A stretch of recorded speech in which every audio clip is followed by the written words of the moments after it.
Yeah. Good.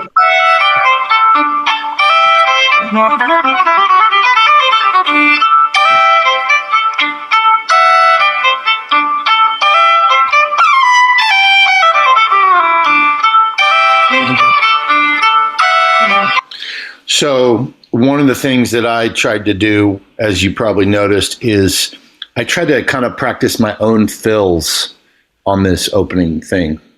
It's just like little variations, but I practiced that a lot because I just found it useful to make it feel better. I'd love to hear you play it a little bit. I don't know.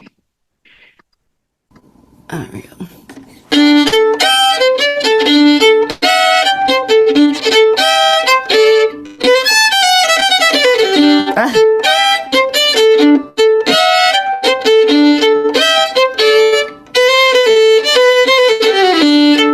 Yeah, I think I need to work out ideas. Otherwise, I don't end up on the downbeat because I don't have a plan.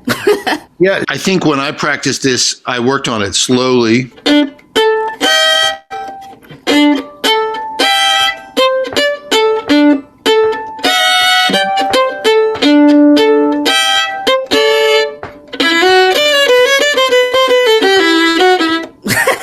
Yeah. Sorry, lost my time.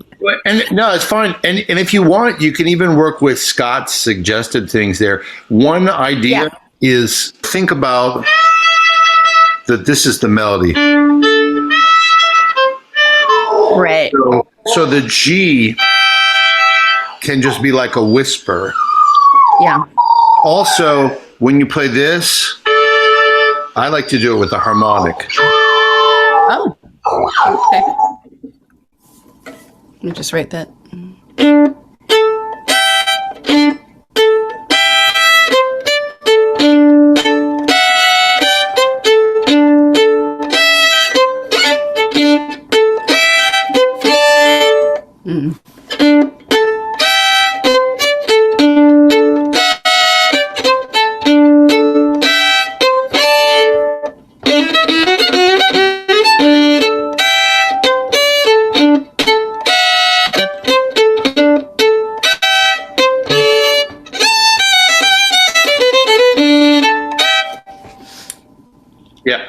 I think that second phrase, I think the same thing applies. So the melody.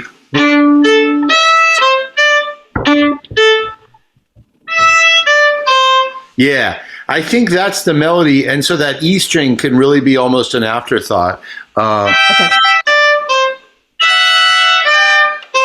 Which is tricky. Also, this fingering, this is something I use a lot, actually, for all of the, I guess it didn't occur to me that not everybody used to that, so it may be more trouble than it's worth for you. No, I think that because your intonation was bang on, and that makes a lot of sense now. It's a little trick. Yeah. But basically, I would encourage you to practice this section a lot. Feel super strong on it. Just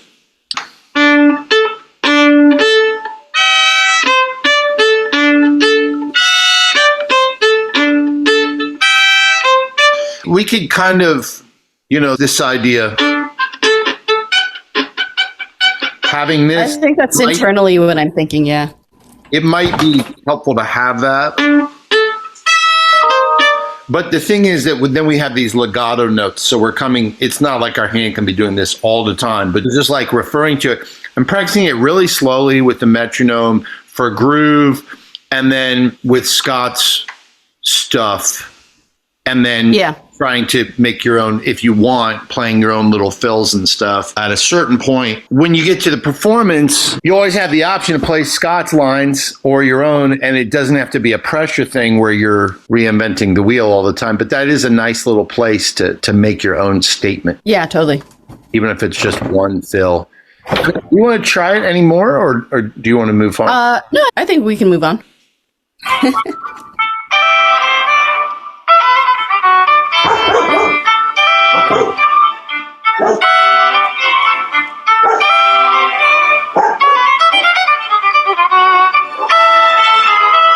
Right there also, I do the same trick with the A and the E, the fourth. Or maybe he didn't even write that. Yeah, I don't know why I never thought of that. That's brilliant.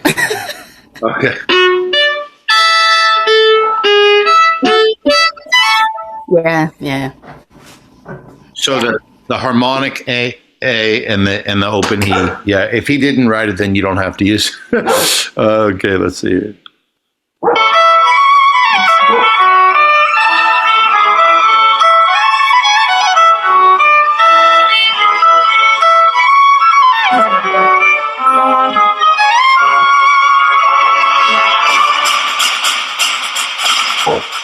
So during that section, I think I also did my own little fills. Yeah, I heard it. So the same thing. It was like I just worked on those fills, and I tried to practice it like kind of like with micro variation style, where just playing it, just putting on a loop and trying different fills every time, little variations. And then when the final performance happened again, maybe I used some of Scott's lines. Maybe I came up with my own little tiny little changes. Some of Scott's lines I love, and some of them, they don't feel like fiddle lines to me exactly. Well, it's not a fiddle piece, it's a jazz piece, but it obviously sounds like it's hearkening to fiddles. I feel like you have liberty.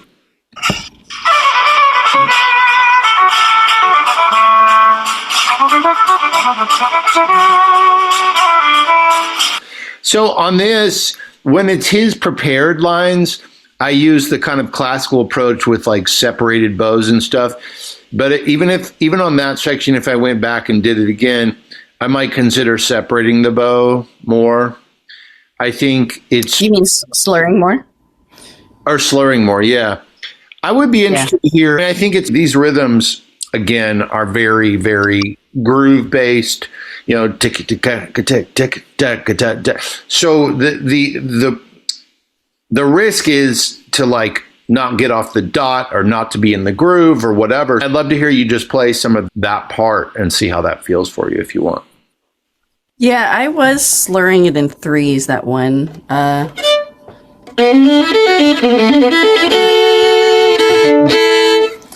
Because I don't think I could play it. I mean, I guess I could play it separate. Why don't you try to be separate, but on the string? And are you going to be amplified when you play, or are you going to be totally acoustic? I think so, yeah. No, I'm going to use a DPA mic. Great.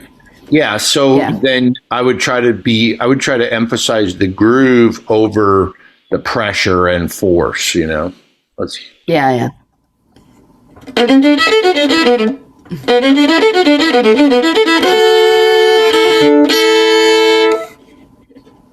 Just that section? Yeah, maybe that entire section.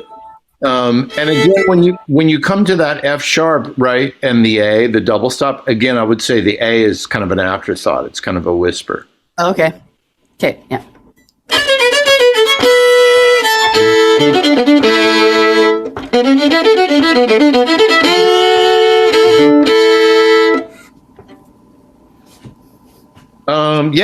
Let's see here.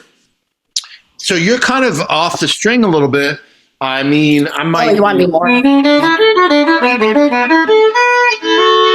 What if it was more on the string and slightly towards the tip direction of the bow, just slightly?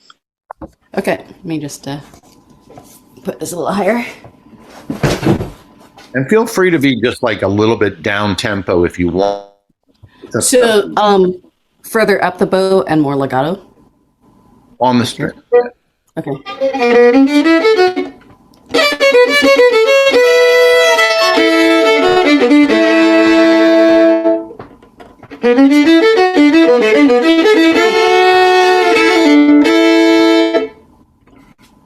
Yeah.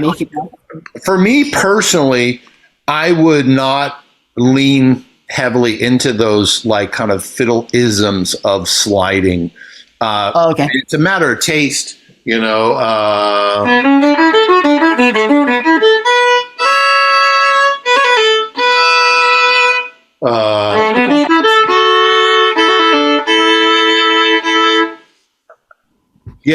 I would avoid the slide, and I would try to avoid harshness that comes from the double stop, as any harshness. And I would try to make the line really groovy and really smooth.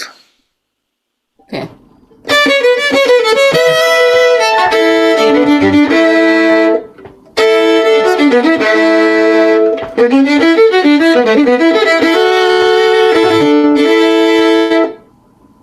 Something Yeah. else we could talk about. Yeah.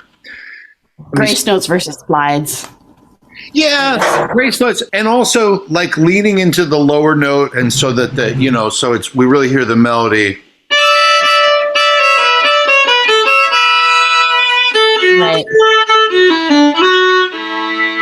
I don't remember the line. Yeah.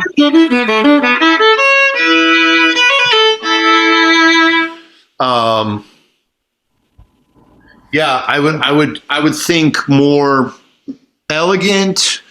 Watch out for the crunch. Leave the bow on the string is one way to do that. Slightly more connected notes. You want to try it again, just slowly? Yeah.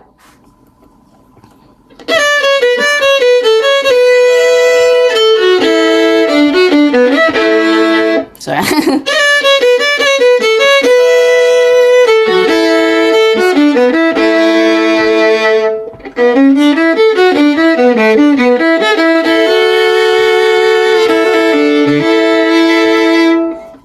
I like that. Yeah, Okay. that's the vibe. And where I know where you might feel an urge to play hard and project and stuff, I would fight that urge, and Yeah. because yeah. Let me hear this here.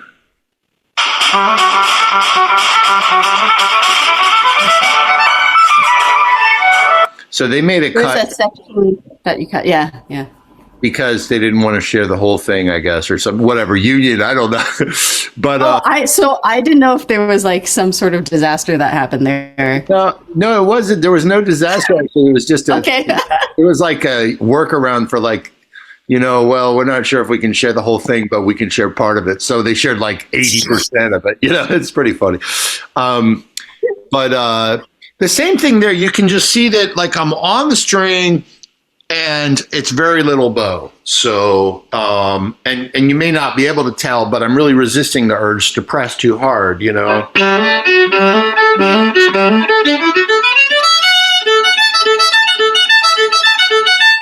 So, do you want to try any of that section at all, or? Yeah. I was going to do a giant slur, but I might break it up. This is what I have so far.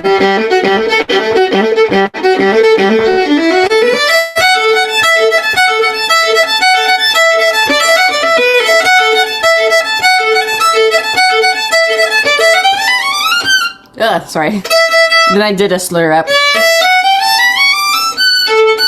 Instead of his line that was kind of like thirds going up.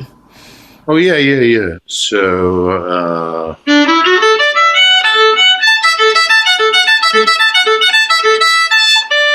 okay, so what I do is I move to third position in the middle of that. 1, 1, 1. It's so like the last time. Yeah.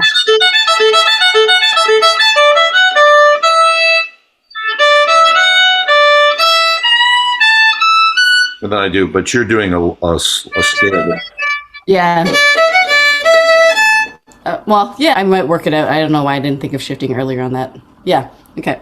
So if you shift there 1, 1,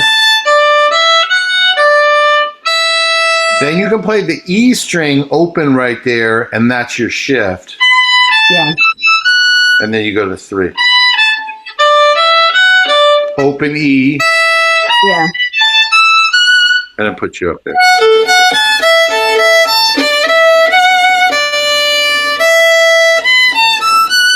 Yeah. Okay. I don't know. I'd be worried about that long slur you did, interrupting. No, I don't. That's way too long. I need to break it up for sure.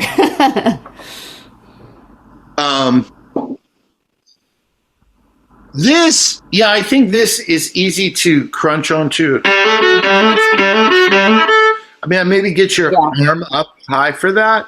G string position.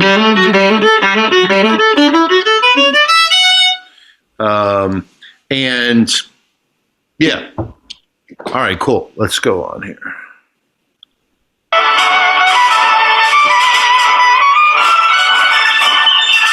So basically, this is one of the places where the orchestra needs to practice. It's one of the practice spots because otherwise they'll mess up the groove.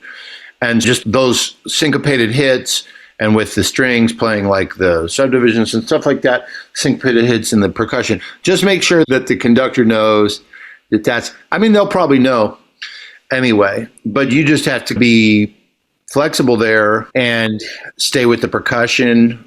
Even though they're not playing, I mean, you're playing the subdivision, so in theory, people are following you, but in practice, it's just tricky. So you have to be really. Yeah, I heard another recording where the soloist came in wrong and then was half a bar off the percussionist until the next section.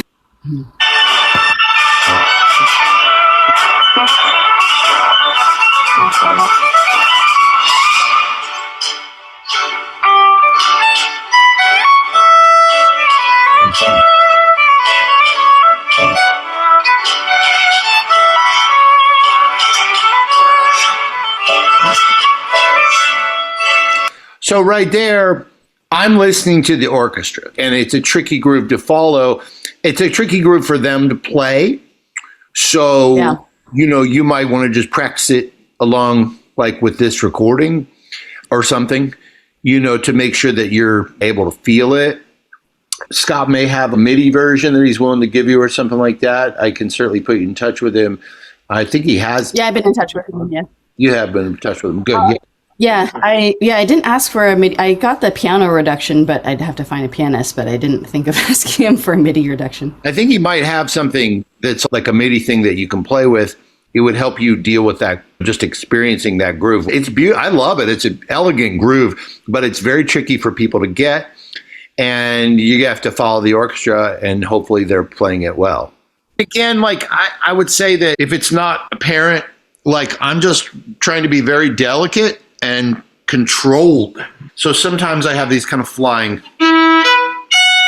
this kind of.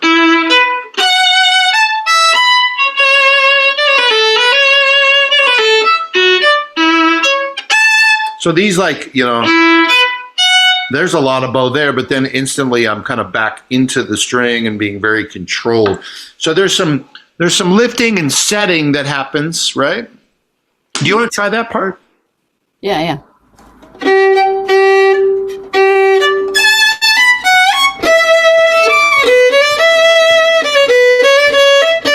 I'm worried about that. I wouldn't use that bowing, that down, up, down. That's you're gonna run out of bow there. So I would hook da da da da da da dee. Figure out a way to combine more of those notes, right, or you could just run out of bow. Yeah. Also, I use harmonics for those first three. It's kind of pretty. It's enough. Oh, okay. Yeah. You can even use. Or any of them could be harmonics if you want to vibrate on the first note. Yeah. Try to. Oh, on the. I see.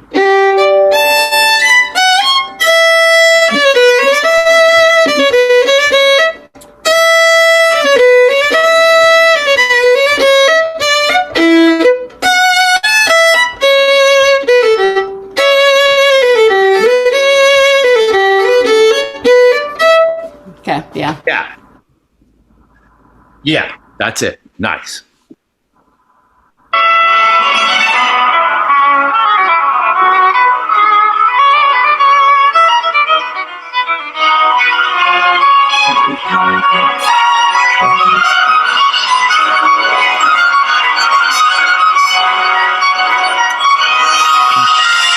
So that is a very tricky rhythmic spot, but I'd actually like to hear you play the kind of legato section leading up to that, because I think that's another one that's good. Do you want to try that? Yeah, should I do that all? Are you doing it all separate? That whole section? Okay, so let me see. Let's see.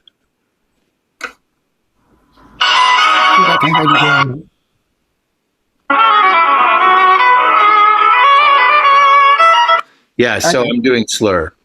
So down, up, down, slur, down, up, down, slur. Yeah. And then I think you went separate. Like, okay, yeah.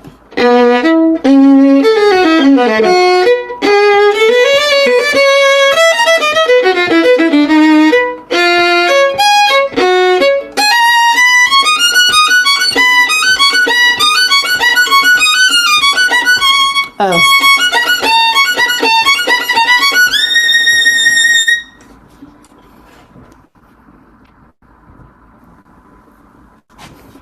Oh, you're muted. Sorry. Very nice. Okay. Yeah, that to me again is an example where I feel like it can be treated more lyrically than it might seem. So for me, I'm trying to be.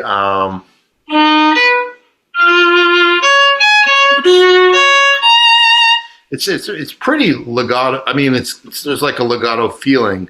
I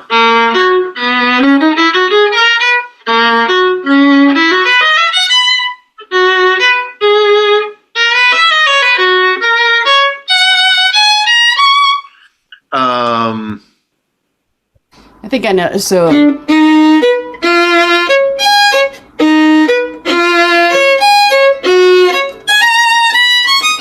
Like phrasing it more. Yeah. I like that. So there's a delicacy about it. Yeah. Okay.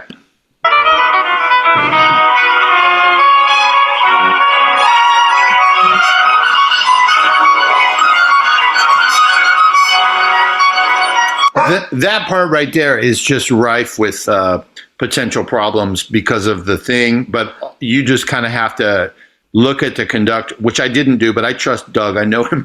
So, but that would be a situation where I'd be like making sure the conductor is watching your bow and they're passing along to the orchestra, because otherwise the orchestra will tend to drop a beat there or something.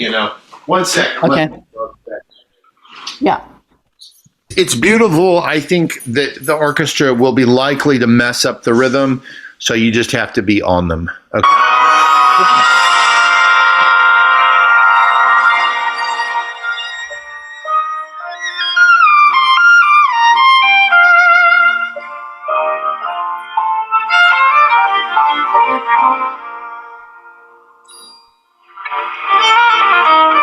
So on this section, you really have to listen for where is the pulse coming from.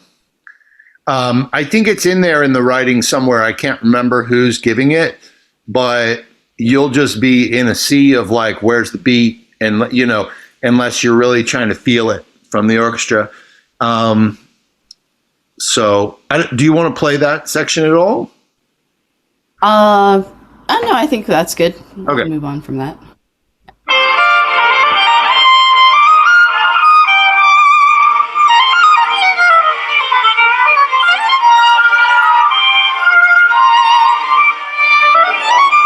Right there, it's the same thing. He does that thing with the writing. I kind of just hinted. I think he does. Basically, any time in the concerto where Scott writes something that I feel I might be taking a risk on intonation, I just don't do it.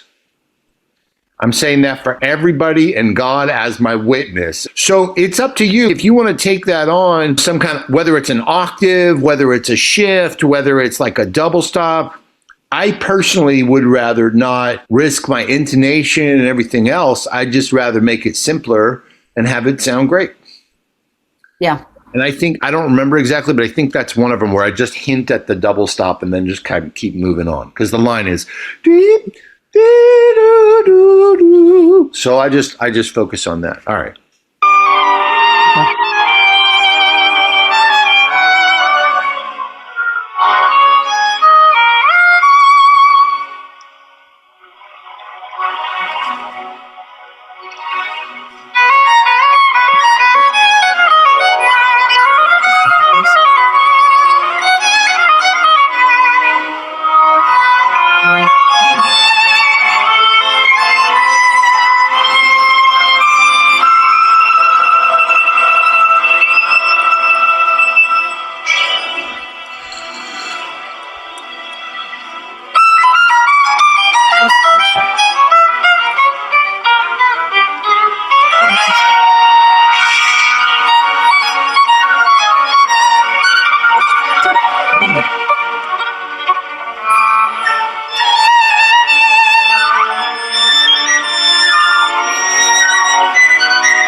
So I think one of the things in my mind during this section is that I was kind of overly trying to kind of give the beat to the orchestra in my kind of improvised part here, because they don't have a lot to hold on to. And also, I mean, or the writing gives them enough to hold on to, but I just didn't really trust them like that in the same way that I would trust a rhythm section with a drummer. You know what I mean? So it's not a place where you can just do whatever you want. Like, you have to be like, you know, I'm soloing, but I'm also like giving time. And I think that's a real constraint on the improvisation in that section. You know, so you can probably tell I'm trying to be very pointed about it. And even in the like the you know, the opening of this solo, it's kind of, because my rhythm was slightly off, it's like, well, there's no rhythm anywhere. You know, like one of the first phrases that I played, I didn't quite nail it, that transition. And so it's almost like, you know, if they're bum bee, then you have to be like beep boop bum baba dooby doom baba dooby doom baba dooby doom. You know, and it's like you got almost, it's like, how can you be musically expressive but also very like giving the time? Does that make sense? Yeah.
So yeah, I mean, obviously you can see all my bowings and fingerings in this. So, you know, I would just say go through and notice and make any markings you want about bowings or fingerings that I use, if it's useful to you. Yeah. So let's look at the next measure here. Next movements, rather.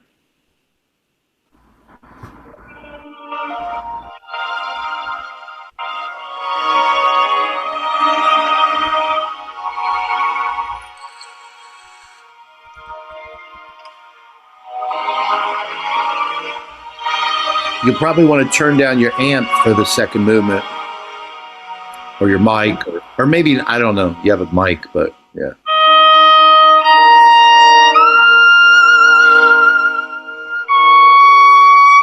I don't recommend that bowing I used there. It was probably just because I was nervous that I used it.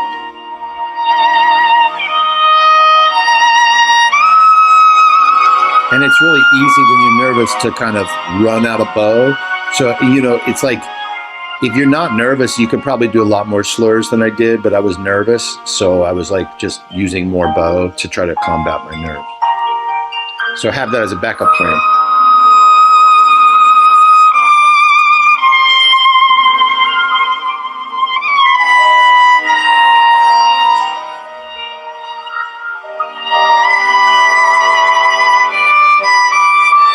Long line is really important here to me. Making, you know, like not swelling the notes and having just like the melody just be really continuous, sustained. That to me is really important. This is another example where I came off the double stop because I didn't want to botch the intonation.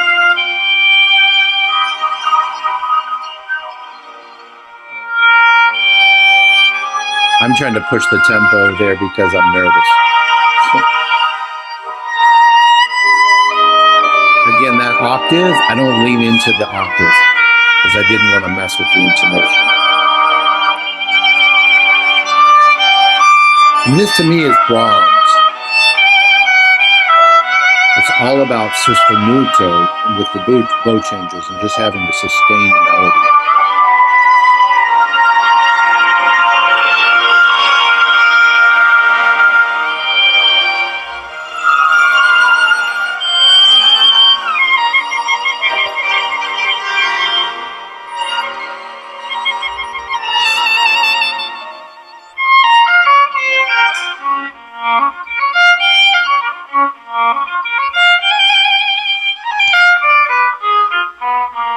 All right, so that is one of your favorites, just because I know you so well. That is B flat melodic minor. E flat melodic minor. Scott's just riffing on that all over the place, which is beautiful. And his lines are just beautiful the way they are. So I think I mostly used them. But it's a great exercise in melodic minor. It's a great use of it.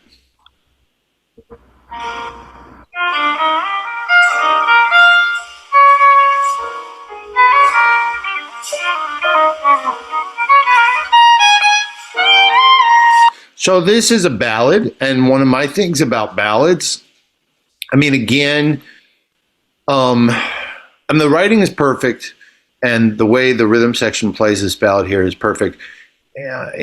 But part of what you have is you have these really long spaces between notes. It's just like one, and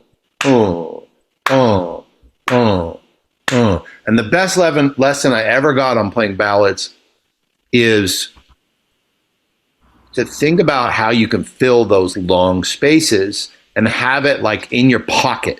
So it's like with a long space you've got, and just like do exercises constantly where you're working on delineating those differences. So for example, we have oody oody a do do a do do ba do ba ba. Ba da ba da da ba, bo be ba do ba dee ba dee ba da da da da, bo be do do be do da do dee yo do, ba da da da da dee ba da dee ba ba dee do be ba do dee ba da. So it's really just practicing over that ballad, being comfortable with every one of those divisions. You know, dividing the measure into 1, 2, 3, 4, 6, and 8. And then mixing those rhythms in very organic ways. And that's one of the things that I did here. It was also one of the things that I did here in this performance was that I also gave the time in a similar way that I was talking about with the section earlier, where it's like I'm being very like, here it is, I'm with you, right? Which does not say you have to do that, but I think because the writing is so spacious for the rhythm section, it doesn't hurt. You know, so if we listen again, we should hear like really clear rhythmic ideas. Even from right here, it's triplets that I come in with.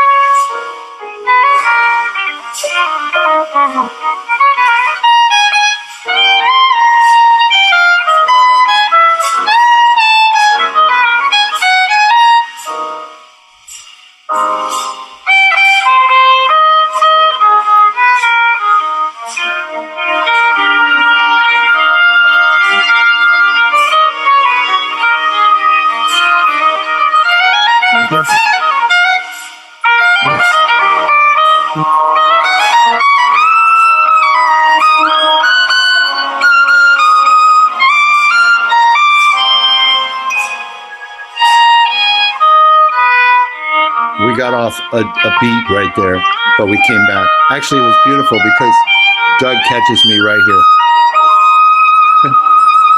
That's love, brother. Yes, Doug Drosty, man. I've known that guy since I was like 8 years old.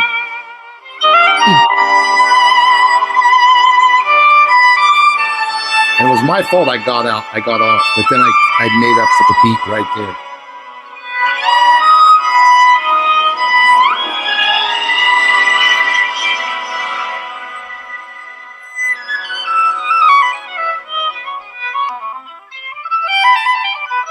This part is I just treated it like a free improvisation. And Wait. in this part of it, I used that note E, and that was like, I just played lines that had that note in it, and then I just kind of moved around randomly, and then I went to the F.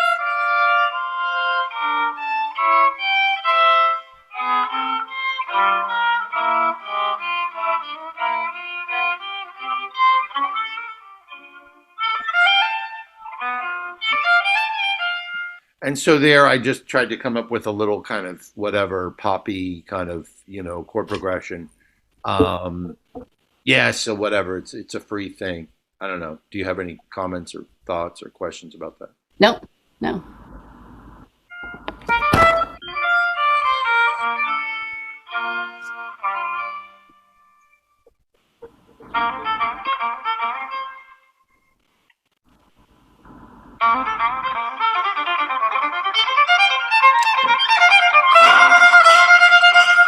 So I feel like my playing was a little forced right there. I wish it could have been a little more relaxed. And again, this goes back to the same thing we were talking about in the first movement of, I guess, just control in the right arm and not overpressing,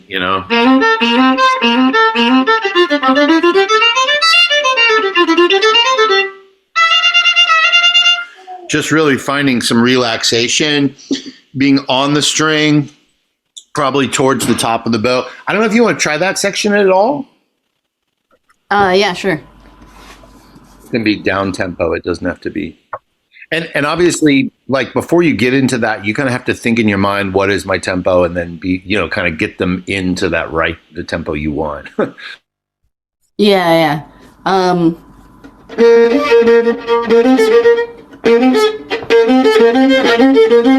So I would slur the first two notes. Yeah, okay.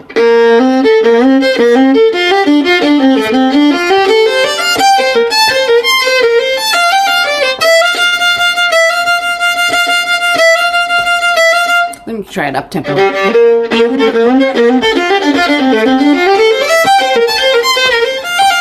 I totally lost my groove there. So on that, I would probably separate. I think I separated more of that. Scott's not a fiddle player, so some of his bowings we get to second guess some of his bowings. The separate there. I think I did all that separate. I mean, we could. Okay.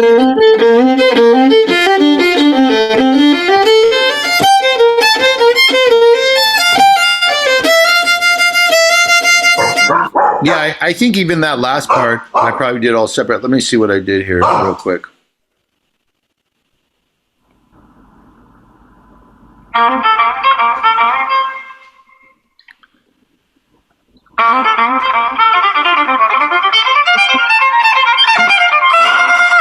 Yeah, so pretty much almost all of it is just separate after that initial part of it.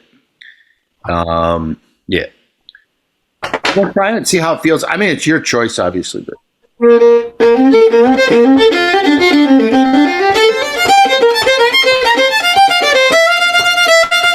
Yeah, I think like the thing is like I feel good at that tempo, and then once I tried to get it faster, then I wasn't as precise. So I slurred it. But I'll just practice. I think just bringing the tempo up with separate bows. Yeah, whatever you decide.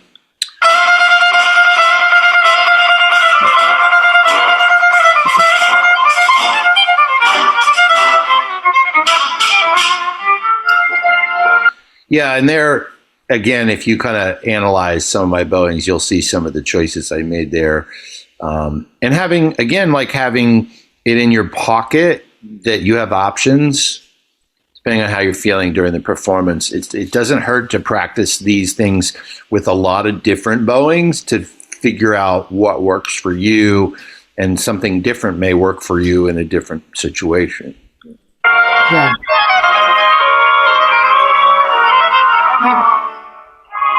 I did a little stuffy stuff there. I just thought it sounded like a fun place to play some stuff, so I just did.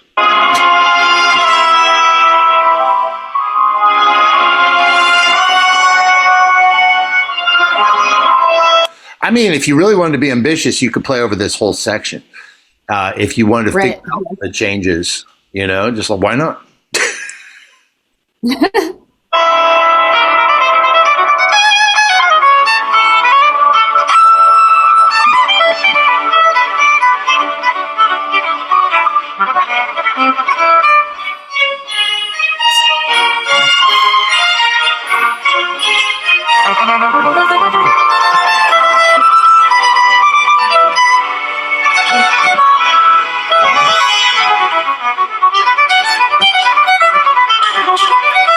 So you can see that I'm like slowing down for the orchestra there. And who knows, it might have been my fault. I mean, who knows, but like I can tell they're behind me in the tempo. And so I have to go with them because they're not going to, you know. But again, I'm doing a lot of 16th or 8th note stuff in part to like give time, you know, give time.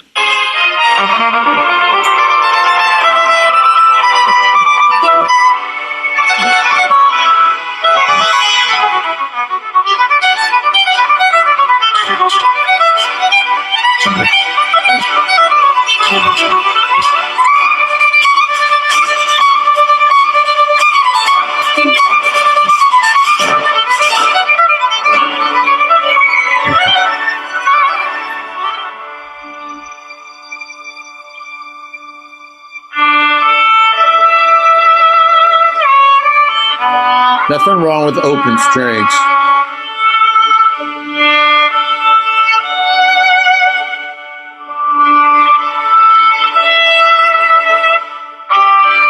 Harmonics. Harmonics. All harmonics. Open strings, harmonics. You know, whatever you can use to get an advantage.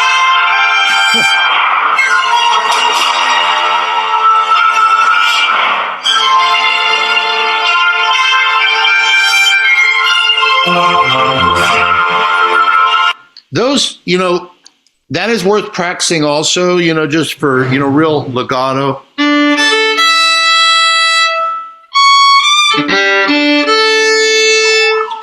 I like to get as much sustain from those, and it's a real melodic, it's a melodic event.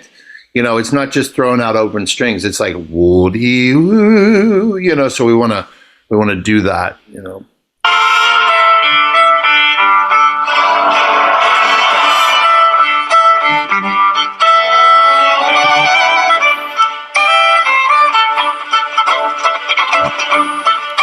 I failed on my chopping stuff there. So right there, I'm using the Magic Bluegrass scale. So that is, I mean, you don't, it's a good one just to work on anyway. It's, so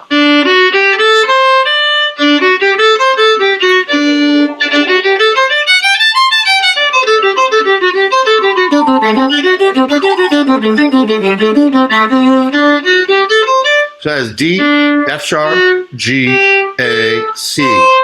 So that's it's like a different pentatonic scale, and it's really it's a nice sound. I've heard people use it playing Indian music too, and I think you can, or people in India playing, you know, that scale, and I think you can get some of those Indian hearkening sounds probably here if you wanted to too, you know. I mean, why not, you know? I shouldn't have tried that chopping thing because I was probably too hyped up, you know. So if you're going to do chopping stuff, I would basically, you can practice it, you can try those kinds of ideas, but either really feel like you have a handle on it, or abandon it.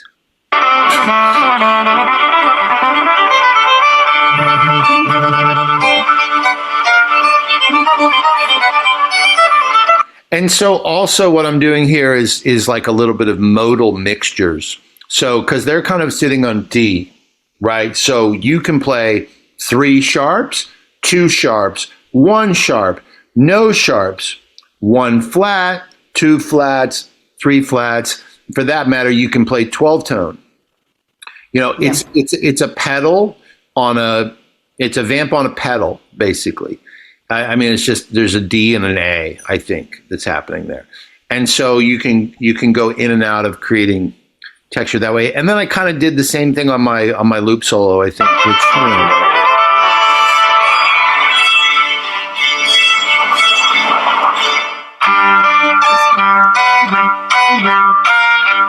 So that's basically what I'm doing. I'm just kind of, I don't know, vamping on like G, you know, and then mixing some of the modes there. So.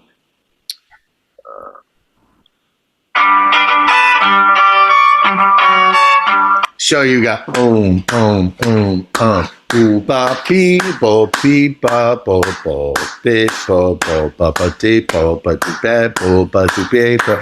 You could do metric modulation. I guess I'm not communicating very well, but it's like instead of digga digga digga digga digga digga digga digga da digga digga da ga digga digga da ga ga da. So I think I was trying to play with a little bit of that. So modal modulation and metric modulation, but you know, you can do whatever you want here, but that's kind of what I did. I kind of, you know, little chain monkey with the loop pedal.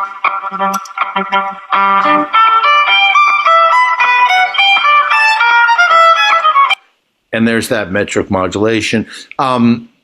You know, you could do something with the loop pedal. You could make like a progression with your loop pedal. Also, it could be like, you know, like going from 2 chords or 4 chords. It could be anything you want. I would, when you practice for like your cadenza or whatever, I would encourage you to practice like different directions, because it's an opportunity for you to stretch as an artist. And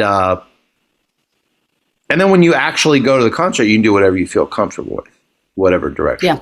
But I would in the practice room, I would like stretch out and really try lots of ideas.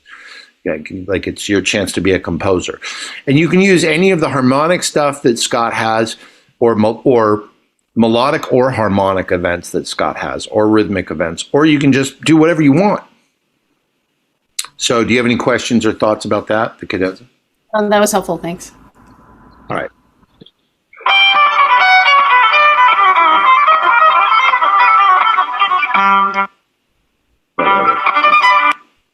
See, these are some motifs. Well, kind of. I don't know. Yeah, I use some of his motifs. And then this is just some of my whatever train monkey stuff.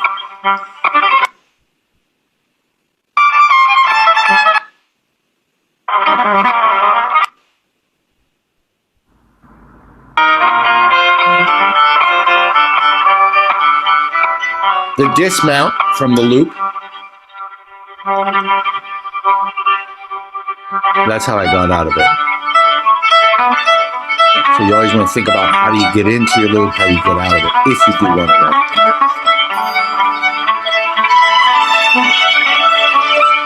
This is faster than you think.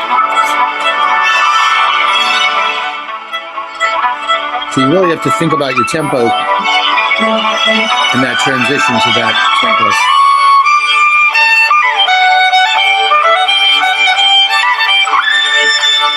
So you would think, da da da da da da da da da da da, isn't that hard for the violins to do? But it is. And so I would tell them, be on the string and be light, because they'll mess it up. Orchestras do not typically know how to groove. And so that's like a practice spot there.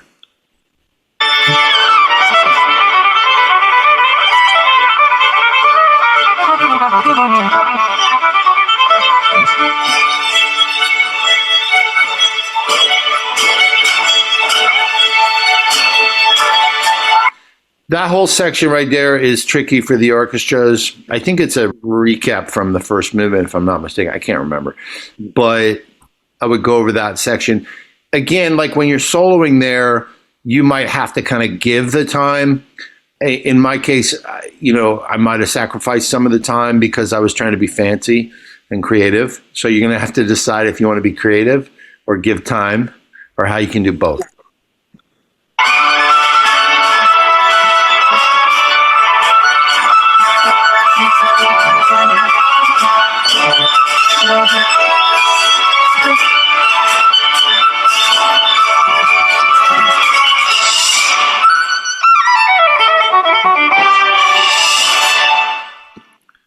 All right. So yeah, questions, comments, thoughts, whatever. That was super helpful. Thank you. You want to play anything? Uh, I mean, I feel like I just need to shed sort of variations and stuff on my own. Yeah. Okay. Cool. Thank you. Cool. Awesome. Yeah. Great to see you. Yeah, you too. Appreciate your time. All right. See you. Bye. Okay, thanks.